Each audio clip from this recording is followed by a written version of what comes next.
2009年7年前，那我成立台湾基金会的时候，因为我是希望就是说我们在台湾大家一起生活的这个土地、这个家园呢，是真的是很宝贵、很特别。那所以我们基金会是希望我们努力的把这些台湾这么好、这么美好的东西呀，把它找回来，把它重建起来。那所以我们其实有2大类的。那一大类是等于是平台式的啊，第一个就是各位在中山捷运站看到我们开的第一个台湾好店，那就是我们把台湾一些小型手作的有创意人的产品，因为他们没有通路，那所以我们那个好店呢，就让他们能够得到最大的回收的利润，能够推销出去。那我们也希望把他们的产品呢，能够推到世界各地去，不止在台湾。那另外一个就是我们的在台东市的铁花村呢，那是等于是一个让音乐的聚落那原住民可以回到他的家乡唱歌，他可以培养年轻的歌手。那另外一个平台呢，是我们在苗栗开始的，我们叫神农计划。那我们是希望透过去认养小学，让所有的小学生呢，从小就知道怎么对土地友善，怎么种出健康的食物来，那怎么吃健康的食物。所以我们给他们食农教育之外，也让他们每天都能够吃有机营养午餐。那像苗栗，我们已经有10个小学我们认养。那我也是希望从苗栗出去，那有更多的企业那将来有其他的县市也能够走这同样的一个计划。我们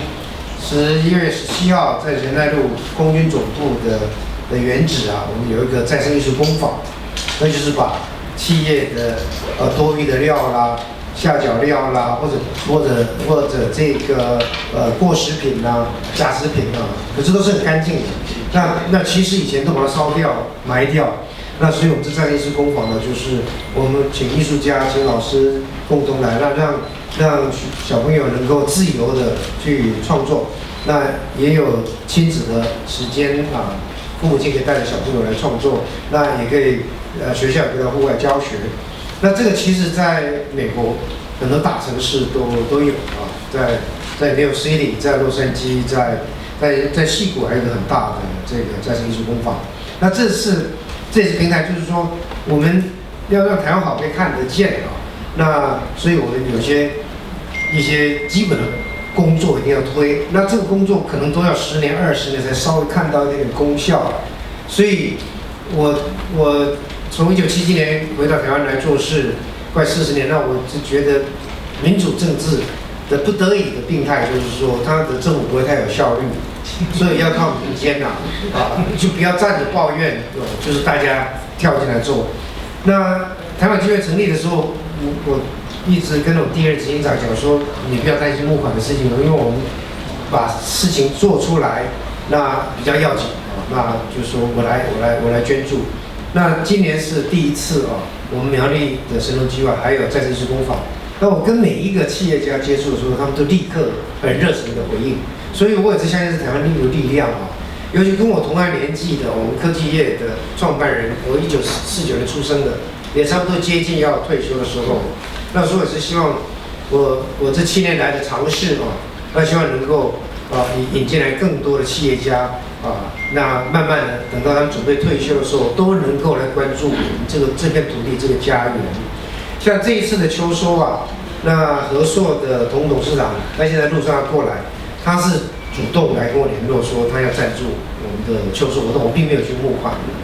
那所以刚刚讲，第一个我们做的是平台式的，第2个是就是以池上做典范，我们就直接进到乡镇。所以成立基金会之前，我就很喜欢池上，常常来。那所以那时候我们想说，那池上这么美的一个地方，而且池上的人文气息非常浓厚，那居民非常爱它的这个地方。所以我想，如果从这个地方开始是应该能够做出一个典范来所以那时候我们就开始从春耕、夏耘、秋收、冬藏的尝试的活动。那慢慢我们就专注在秋收希望它有一个能够一直长久存留下来的。所以我们在今年开始池上艺术村那因为台湾的乡村很多人口外移，那所以我们在池上也租了一些老房子，那把它装修好。那我们第一阶段是我们邀请式的，邀请一些画家艺术家来入住。那我们很高兴蒋勋蒋老师他是第一个驻村艺术家啊。那我们在池上也开始要修一个展览馆，那是我们梁大哥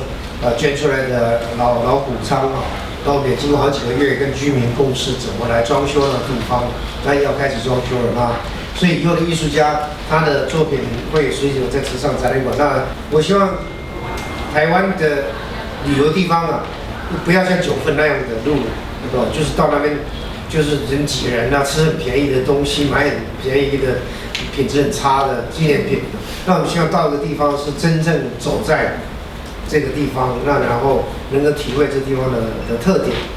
那所以这个池上模式我们做了这7年有点信心了以后呢，我们去年也开始在桃园大溪我们已经有专员入住在大溪，我们也租了一个180年的老房子，那也在里面开始提供一些这个让旅客能够深度旅游的一些服务。那我们也开始希望能够跟大溪的居民慢慢建立共识，找出来他们大溪特殊的祭典。那至于大溪的祭典是什么，那当然不会跟池上的秋收稻穗艺术节一样，可它一定会出来一个特别的地方。这个月我的家乡屏东潮州，我们的办公室也会装修好。那其实6个月前我们就有专员入驻潮州。那我的经验就是说，到一个乡镇去，你绝对不能不尊重地方，也不能心急，那一定要跟地方的居民真正凝聚共识，他们觉得他们是什么对他们最值得骄傲的风景、人物、历史故事那其实我们基金会做的事情，只是像一个镜框一样，把它给框出来，让它被居民看见、被旅客看见、被全世界看见。那所以像池上，它真的是被全世界看见9月16号，《纽约时报》的头条把我们池上秋收的照片、仔细的报道都报道出来。那所以，我每次到了池上，我都怀着感恩之心那尤其每次的秋收活动是有好多的朋友的帮忙像这一次我刚提到和硕是首席赞助者，那接着我们伟创人文基金会，还有富邦基金会、香格里拉那这位平当你们都赞助我们，那还有这个长荣航空、绿荣航空，那当然池上的各地万安村、景园村、新兴村那对于我们的资源呢，昨天我到关山去那我们这个圆角第一次到关山，那也是他们跟我讲说，我们一召集志工，马上就是什么工作都有人做，而且大家的默契，大家配合。所以这个模式呢，这是乡镇模式。我们基金会从池上走出去，那会持续。那当然不能靠我们台湾基金会一个基金会来把台湾这么多的乡镇的美景都框出来。那我也是很希望这个模式。将来其他的企业、其他基金会如果需要我们技术移转，说需要我们去协办，我想那可能会是一个更好的方式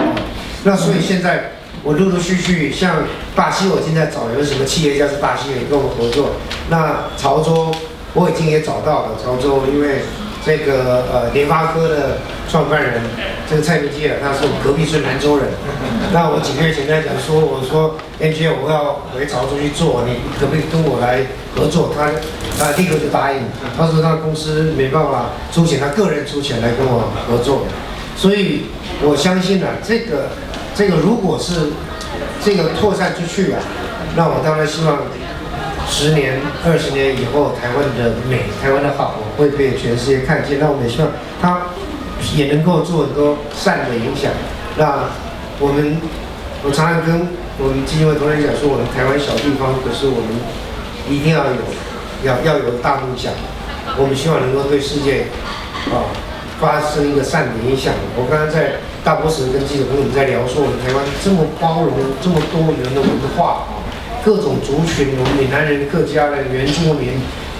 那这个外省籍的人然后现在还有新移民，那各种宗教，大家都开开心心、快快乐乐在一起。那我想这样的一个小岛的模式那它一定会是全世界最可爱的地方。